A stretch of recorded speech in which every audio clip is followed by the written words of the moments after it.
जय हिंद। सबसे पहली बात तो sorry for the Pahalgam attack. पूरी देश को यहाँ पर दुख है। जम्मू कश्मीर से लेकर कन्याकुमारी तक, गुजरात से लेकर आसाम तक, पूरी देश को यहाँ पर दुख है कि ये चीज़ हो रहा है।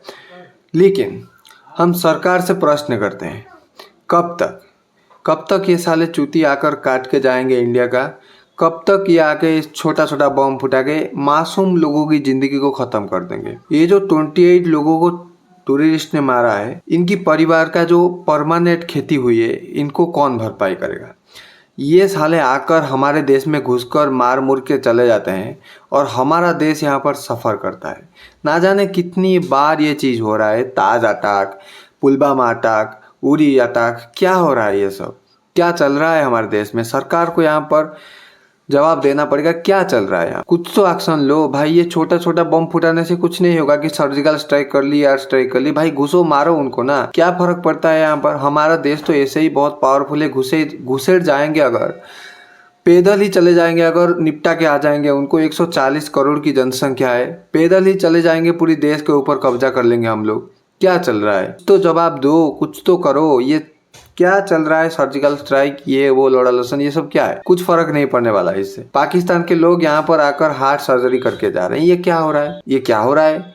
ऐसे हमारे देश को आगे बढ़ाओगे भाई? हमारे देश के लोगों को जो मारता है उनकी छाती को सिलवाते हो? क्या है यह? क्या चल रहा है? पाकिस्तान के लोगों को वीजा दे रहे हो इंडिया पे आके सर्जरी करवाने के लिए, और वो चुतिया आ भी रहे हैं इंडिया में सर्जरी करने के लिए। Sorry for the bad word, लेकिन क्या है ये सब चल क्या रहा है? और 1960 में जो इंडस ट्रीटी साइन हुआ था, उसके तहत पूरी पानी 80% पानी पाकिस्तान यूज कर रहा है, और फिर भी वो चूती हमारे ऊपर अटैक कर रहे हैं। क्या चल रहा है? क्या चल रहा है यार? पाकिस्तान भाई डुबा दो उसको ना। गर्मी के टाइम पर भाई बांध लो, पानी दो ही मत, सूखे में मार दो। और बरसात के टाइम पर भाई पानी चला दो, एकदम बाढ़ कर दो वहां पर। दोनों तरफ से मारो भाई उनको, दोनों तरफ से। पानी पे पूरा एकदम डुबा के मारो और गर्मी पे एकदम सुखा के मारो भाई उनको। नहीं होगा ये। और मतलब बहुत सहन शक्ति हो गई। यहाँ पर बांग्लादेश यहाँ पर सर पर नाच रहा है, यहाँ पर पाकिस्तान। जिन चोटों को हमने आज़ाद करवाया है, अगर वो देश पृथ्वी पे अभी है हमारे वजह से है। 1971 में उनको हम आज़ाद करे थे, 1972 में बांग्लादेश बना था। वो साला हमारे ऊपर चढ़ रहा है और बोल रहा है चाइना को जाकर कि चिकन ने को काट देंगे। भाई इतनी औकात है तुम्हारी? चिकन ने को काट दोगे? घुस के मारेंगे एकदम साले, तुम्हारी कबर खोद के रख देंगे भाई। क्या फर्क पड़ता है यहाँ पर? हमारे गवर्नमेंट को ये तो मालूम है नहीं, अभी तक तो कुछ हुआ नहीं है। शायद गवर्नमेंट इसके ऊपर बहुत बड़ा एक्शन लेगा। और हमारे जो नेवल ब्लॉकेज का नारा खान साहब ने दिया है, उसको हमारे को हर एक जनता को सपोर्ट करना पड़ेगा। गवर्नमेंट को बोलो नेवल ब्लॉकेज लगाओ, पाकिस्तान में नेवल ब्लॉकेज करना बहुत जरूरी है। खाना पानी सब चीज़ में मारो भाई उनको। पेट्रोलियम 9 दिन का ही वो रख सकते हैं, उनके पास 9 दिन का ही पेट्रोलियम भंडार है, उससे ज़्यादा वो नहीं रख पाएंगे भाई। 9-10 दिन, 2000 महीने के लिए रख दो भाई, भूखे पैसे मर जाएंगे ऐसे ही। कोई अस्त्र शस्त्र चलाने की भी ज़रूरत नहीं है, कोई टैंक घुसाने की, आर्मी घुसाने की ज़रूरत नहीं है। सिर्फ नेवल ब्लॉकेज लगा दो भाई, ऐसे ही खाना पानी पेट्रोल के बिना ही मर जाएंगे उन चूतिए। करो तो कुछ सरकार, कुछ तो करो जनता के लिए कुछ। आज हम इस वीडियो में कंपैरिजन करने वाले हैं पाकिस्तान और इंडिया की फोर्सेस को। कौन कितनी पावरफुल है, कितने के पास कितना कितना क्या कुछ है, आर्मी कितना है, नेवी कितना है, टैंक्स वगैरह कितना है, कौन अगर युद्ध हुआ तो ज़्यादा चांस है जीतने की, और किसके पास कितनी पावर है, कौन सा पावर किसके पास ज़्यादा है, सॉफ्ट पावर किसके पास ज़्यादा है, हार्ड पावर किसके पास ज़्यादा है। आज के इस वीडियो में डिटेल में डिस्कशन करने वाले हैं। तो चलो वीडियो को शुरू करते हैं। बेसिकली 2 पावर होती है एक देश के पास, सॉफ्ट पावर और हार्ड पावर। हार्ड पावर तो हो गया आर्मी, नेवी, शिप्स, सबमरीन, ये सब चीज़ हो गया। लेकिन सॉफ्ट पावर जो है पैसा, गुडविल, तुम्हारा स्पेस एजेंसी कितना स्ट्रांग है, इन सब वेरियस फैक्टर पर डिपेंड करता है सॉफ्ट पावर कितना हमारे पास है, कितना पाकिस्तान के पास है और कौन स्ट्रांग है। अगर हम बात करें पहली सॉफ्ट पावर की, जो कि स्पेस एजेंसी हमारी इसरो, दुनिया में राज कर रहा है। बहुत सारे चीजें, हाँ पैसों की वजह से बहुत सारी चीजें नहीं कर पा रहा है, लेकिन उसके बावजूद जितनी भी पैसे उनके पास है उससे वो हिस्ट्री बना के रख रहे हैं। कितनी सारी लॉन्च वगैरह हो रहा है, कितनी सारे स्पेस मिशन हम कर पा रहे हैं। लेकिन अगर पाकिस्तान की स्पेस एजेंसी को देखें, सुपार्क को, साले बकरी उठाने के अलावा कुछ और कर नहीं पाते। बकरी को भी स्पेस में नहीं छोड़ के आ पाएंगे मरने के लिए, इतनी औकात है उनकी। हमारे स्पेस एजेंसी के मामले में क्लियरली हम इंडियन विन कर जाते हैं, क्लियर। और अगर टेक्नोलॉजी की बात करें, पाकिस्तान और हमारा कोई कंपैरिजन ही नहीं है। अभी भी वो बकरी के सिर पर बैठकर चल रहे हैं, बकरी के ऊपर बैठकर चल रहे हैं। अभी भी वहां पर उनका हमारे जो 1917 वाला जो गाड़ी वगैरह चलता था 1970 के टाइम पर जो हीरो होंडा का चलता था, उसी मॉडल अभी चल रहा है। 3 लाख से खरीद रहे हैं, 3 लाख से खरीद रहे हैं। टेक्नोलॉजी के मामले में हम तो बहुत ही आगे हैं। बजाज हर एक मामले में हमारे कुछ ना कुछ कंपनी है, सिवाय फोन कंपनी। फोन और लैपटॉप इलेक्ट्रॉनिक्स प्रोडक्ट के अलावा हमारे पास हर एक टेक्नोलॉजी लगभग है हमारे पास। और पाकिस्तान के पास क्या है? बकरी, सुअर, आतंकवादी, ये सब चीज़ है। उनका एसेट है आतंकवादी और हमारा एसेट है हमारे कंपनियां, हमारे टेक्नोलॉजी। और अगर इंटेलिजेंस एजेंसी की बात करें, हमारे पास रॉ, आईबी जैसे स्ट्रॉन्ग इंटेलिजेंस एजेंसी है, लेकिन उनके पास ISI, the king of terrorist export करने का मशीन कौन? आईएसआई। और सबसे बड़ी पावर अगर हम बात करेंगे पीस की, पाकिस्तान में कहां पर, कौन सी जगह पर, कितने टाइम पर बम फूटेगा, किसी को नहीं पता। तुम रास्ते पे सिंपल चलते जा रहे होगे, तुम्हारे सर पर आएगा एक चीज, गिरेगा, फटेगा, तुम खत्म हो जाओगे। पाकिस्तान साला ऐसा जगह है। न्यूटन अगर पाकिस्तान में जन्म लिया होता, उसके सर पर एप्पल नहीं बम पड़ता और फट के मर जाता, ग्रेविटेशन का नाम धाम वहीं पर खत्म हो जाता। और इंडिया में अगर देखें तो पीस हमारे यहाँ कंपैरेटिवली बहुत ही अच्छा है। दुनिया में अगर कोई भी ऐसा देश देखो जो कि शांति प्रिय देश है और शांति के मामले में बहुत अच्छा है, तो इंडिया के अलावा कोई और देश हमारे नाम आता नहीं। और पाकिस्तान बम के मामले में सबसे बड़ा देश है। बम यहाँ पर फूटता रहता है। दुनिया में अगर एक वर्ल्ड रिकॉर्ड ऐसा बनता कहाँ पर दुनिया में सबसे ज़्यादा बम फूटता है, Pakistan will win the price.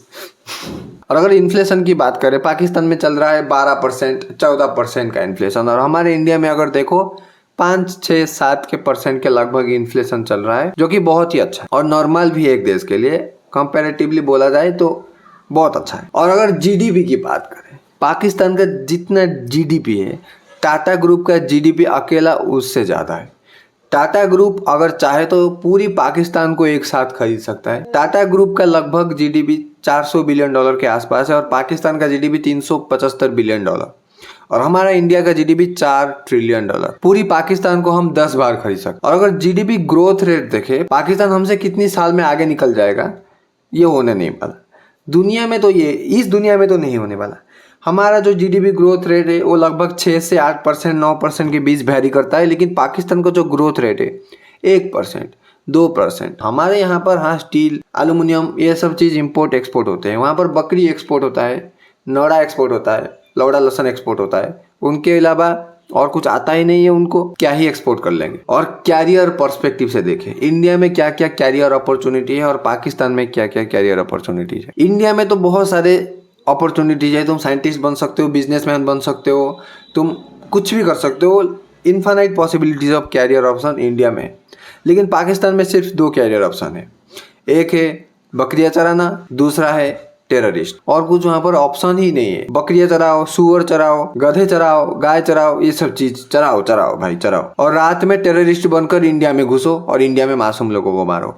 Career के नाम पर बकरियां चराना और टेररिस्ट ही इनके पास ऑप्शन है। भाई चूतियों के पास और कुछ ऑप्शन ही नहीं है, कुछ और कर ही नहीं सकते भाई, औकात ही नहीं है उनकी। अभी आ जाते हैं परफेक्ट पावर के बारे में। इंडियन और पाकिस्तान आर्मी, नेवी और एयरफोर्स को कंपैरिजन करेंगे, भाई कौन कितनी ज़्यादा पावरफुल है। हाँ, हालांकि हम उनकी बाप दादा है, वो हमारे आसपास भी नहीं है, लेकिन अगर हम डेटा के पर्सपेक्टिव से देखें, थोड़ी सी कंपेयर कर लेते हैं कौन कितना पानी में है और कौन कितना ज़्यादा पावरफुल है आर्मी, नेवी और एयरफोर्स के मामले में, बेसिकली मिलिट्री के मामले में। तो पहले बात करते हैं स्थल सेना आर्मी के बारे में। आर्मी कौन सा देश का कितना पावरफुल है। अगर हम आर्मी के पर्सपेक्टिव से देखें, हमारे पास लगभग 12 लाख एक्टिव फोर्सेस है, स्टैंडिंग फोर्सेस है, जो कि हर वक्त रेडी रहते हैं युद्ध के लिए। कोई भी टाइम वो फाइट करने के लिए रेडी हो जाते हैं 12 लाख के नंबर में। और पाकिस्तान के बारे में बात करें तो लगभग 6,50,60,000 के लगभग एक्टिव ट्रूप है। और हमारा जो आर्मी है वो शेर के आर्मी है, और पाकिस्तान का आर्मी जो है वो सुअरों का आर्मी है। वो सुअर पाल के रखते हैं और हमारा शेर आर्मी है। और वो जो 6,60,000 सुअर को उन्होंने पाला है, वो सुअर सिर्फ गू खा सकते हैं और कुछ नहीं कर सकते। कोई भी दिन बुरा ना मानो अगर पाकिस्तान के लोग अगर हमारे आर्मी के आगे तुम्हारे आर्मी पड़ेगा, बिलीव मी और नॉट, मरोगे साले तुम। हर एक आर्मी को मारा जाएगा, कोई फर्क नहीं पड़ता कौन सा रीजन से आए, कुछ भी हमको अभी फर्क नहीं पड़ता, मारा जाओगे, सिंपल मारा जाओगे। अगर हम रिजर्व ट्रूप्स को देखें तो लगभग 9 लाख 10 लाख के करीब हमारा रिजर्व ट्रूप्स है। पूरी दुनिया का सबसे बड़ी स्टैंडिंग आर्मी इंडिया का है। Indian army is the biggest standing troop of the world. 12 lakh standing troop. In fact USA के पास, चाइना के पास भी इतनी बड़ी स्टैंडिंग ट्रूप नहीं है। पूरी दुनिया का हम है। अगर एक साथ भी भाग के जाएंगे पाकिस्तान में, तो पाकिस्तान के सुअर इधर उधर होके मर जाएंगे भाई हार्ट अटैक में। और अगर हम बात करें टैंक्स की, लगभग इंडियन आर्मी के पास 4000 के करीब टैंक्स है। और एग्जैक्ट डेटा देखें तो लगभग 4200 टैंक्स इंडियन आर्मी के पास है। और अगर हम पाकिस्तान आर्मी की बात करें तो लगभग 2600 के लगभग पाकिस्तान के पास टैंक्स है। और अगर हम बात करें आर्मर व्हीकल्स की, जो आर्मी के जो लेकर ट्रांसपोर्टेशन वगैरह करता है और उसके ऊपर भी थोड़ा अस्त्र शस्त्र वगैरह लगे होते हैं, इंडियन आर्मी के पास 17,000 के लगभग आर्मर्ड व्हीकल्स है। और पाकिस्तान आर्मी के पास 2600 के पास आसपास है। 2600 नॉट 1000, 2600। भाई पैसा नहीं है, चल के जा रहे हैं। पाकिस्तान के इधर से उधर ऑटो में उनको लिया जा रहा है। औकात ही नहीं है भाई, ऑटो में जाएंगे, ट्रक में जाएंगे भर भर के, ऐसे जैसे बोरा लेकर जाते हैं। अगर आर्टिलरी की बात करें तो लगभग 4000 के करीब हमारे पास है और पाकिस्तान के पास लगभग 3000 के करीब है। और हम जो कंपैरिजन वगैरह कर रहे हैं ये सिंपल नॉर्मल जो डिपेंड करता है वार में बहुत भयंकर तरीके से, जो कि बड़े बड़े अस्त्र शस्त्र है उसको ही कंपैरिजन कर रहे हैं। कोई ज़्यादा छोटे छोटे चीज़ों में हम नहीं घुस रहे, नहीं तो वीडियो एकदम 2 घंटे की हो जाएगी भाई। इतनी छोटी छोटी डिटेल्स भी ऐड किया जा सकता है, लेकिन ये चीज को थोड़ा सा इग्नोर मार के चलो, बड़ी बड़ी चीजों पे ध्यान दो। अगर हम अभी नेवी की बात करें, नेवी कितनी ज्यादा स्ट्रांग है किसके पास, अगर हम नेवी शिप्स की बात करें जो कि वॉरशिप्स वगैरह होते हैं, हमारे पास लगभग 175 नंबर में नेवी शिप्स है। जो और पाकिस्तान के पास कितना है, 30। हाँ, बकरियां लेकर ट्रांसपोर्टेशन करने के काम आते हैं ना, बकरियां उनके देश में बहुत ज़्यादा है और कैरियर ऑप्शन तो कुछ है नहीं। सुअरों और बकरी को लेकर ट्रांसपोर्टेशन वगैरह करते हैं, सिंपल। और अगर एयरक्राफ्ट कैरियर की बात करें तो हमारे पास 2 एयरक्राफ्ट कैरियर अभी एक्टिव है। सुनो पाकिस्तानी, हमारे पास 2 एयरक्राफ्ट अभी एक्टिव है। तुम्हारा जितनी बजट है ना आर्मी नेवी और एयरफोर्स की, हमारा 2 एयरक्राफ्ट उससे 2 गुना ज़्यादा महंगा है, 2 गुना ज़्यादा महंगा। INS विक्रांत, नाम सुन लो, हाँ आराम से नाम सुन लो। INS विक्रांत और INS विक्रमादित्य, बाप है तुम्हारा बाप। एक साथ जाएंगे, पूरी देश को कब्जा करके ले आएंगे, समझ रहे हो। और तीसरा बन रहा है, 2030-35 तक बन के रेडी हो जाएगा और उसी एयरक्राफ्ट कैरियर को हम तुम्हारे ऊपर लेकर चढ़ें, औकात दिखा रहे हैं यहाँ पर। और सबमरीन की बात करें, हमारे पास लगभग 17 सबमरीन है और वहाँ पर 2 या 3 एग्जैक्ट नंबर तो मेरे को मालूम नहीं है, न्यूक्लियर सबमरीन है। और पाकिस्तान के पास 8 सबमरीन है और सब चाइना का दिया हुआ है। चाइनीज सामान पर डिपेंड रह रहे हैं। चाइनीज सामान कितना क्या है पता है? कुछ टाइम पहले एक खबर आई थी, चाइना ड्रोन के ऊपर से बम मारा और बम फटा ही नहीं। ऐसा ही तुम्हारा हालत होगा भाई, लेकर आओगे चीज फटेगा नहीं। और अगर एयरफोर्स की बात करें तो इंडियन आर्मी के पास जो एयरफोर्स की कैपेबिलिटी है वो लगभग 2300 के आसपास है, पूरी एयरफोर्स ट्रूप को अगर हम देखें। और पाकिस्तान के पास लगभग 1400 के आसपास है। और अगर फाइटर जेट के बाद लगभग 600 के आसपास फाइटर जेट हैं जो कि धड़ाधड़ अटैक करते हैं, फाइटिंग के काम आते हैं, स्ट्राइक के काम आते हैं। और पाकिस्तान के पास 300 के आसपास है, सिंपल। और अटैक हेलीकॉप्टर में 130 के आसपास इंडियन आर्मी के पास अटैक हेलीकॉप्टर है।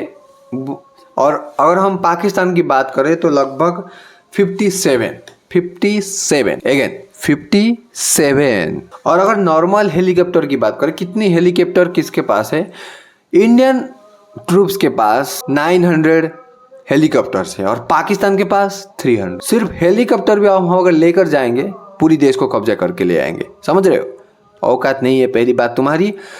और गवर्नमेंट से अपील करते हैं भाई मारो उनको, और कोई ऑप्शन नहीं है भाई, मारो उनको, देखा जाएगा जो होगा। घुसो एक बार, उनकी बाप की औकात उनको दिखा दो। बाप के आगे इतना कूदना अच्छी बात नहीं होती है, पहली बात तो। और दूसरी बात, हम अगर ऐसे ही करते जाएंगे तो ये छोटे छोटे देश साले बांग्लादेश और पाकिस्तान हमारे सर पर चढ़ेंगे। देखते हैं सरकार इस पर क्या एक्शन ले रही है। यहाँ पर सरकार के ऊपर पूरी देश की मासूम जनता की इमोशन निर्भर करती है। देखते क्या होता है आगे चलकर। फिलहाल हम मिलते हैं एक और न्यू वीडियो में, तब तक के लिए जय हिंद।